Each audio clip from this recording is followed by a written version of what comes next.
Start. સરદાર પટેલની 150મી જન્મ જયંતિએ PM મોદીના કોંગ્રેસ પર ચાબખા. સરદાર પટેલ સમગ્ર કાશ્મીર ઈચ્છતા હતા. નહેરુએ એ ન થવા દીધું. કાશ્મીરનું વિભાજન કર્યું.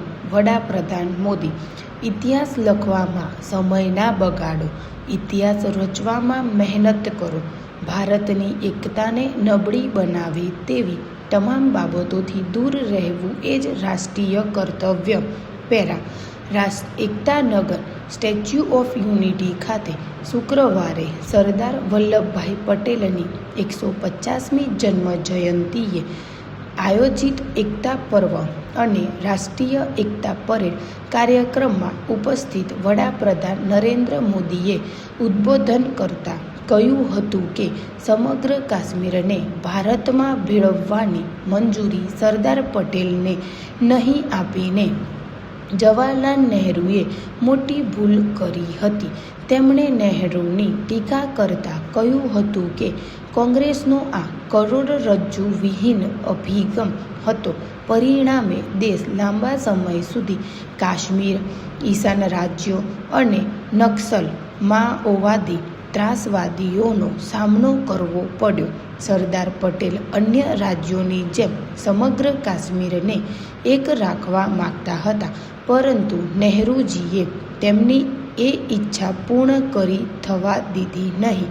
કાશ્મીરનું વિભાજન કર્યું, તેનું અલગ બંધારણ કર્યું, તેને અલગ ધ્વજ આપ્યો અને કોંગ્રેસની આ ભૂલને કારણે દેશ વર્ષો સુધી સહન કરવું પડ્યું.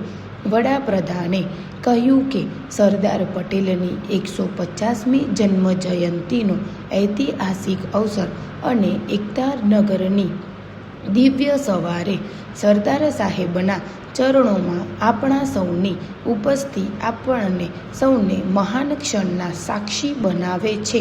આજે દેશભરમાં એકતા દોડમાં ભારતીયો ઉત્સાહ સાથે ભાગ લઈ રહ્યા છે. નવા ભારતની આ સંકલ્પ શક્તિનો આપણે સાક્ષાત અનુભવ કરી રહ્યા છીએ. પેરા. દુશ્મનો માટે ભારતનો સંદેશ છે કે આ લોહ પુરુષ સરદાર પટેલનું ભારત છે.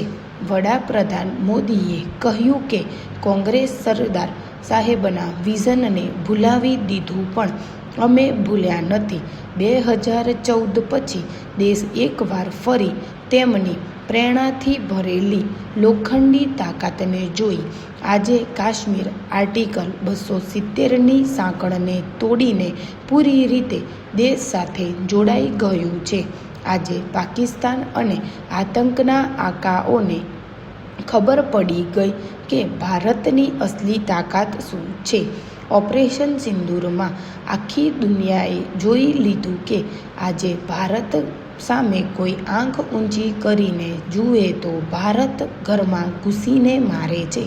દરેક વખતે ભારતનો જવાબ અગાઉ કરતાં મોટો હોય છે અને અગાઉ કરતાં વધુ નિર્ણાયક હોય છે. દુશ્મનો માટે ભારતનો સંદેશ છે કે આ લોહ પુરુષ સરદાર પટેલનું ભારત છે. પોતાની રક્ષા અને સલામતી સાથે ક્યારેય સમાધાન નથી કરતું.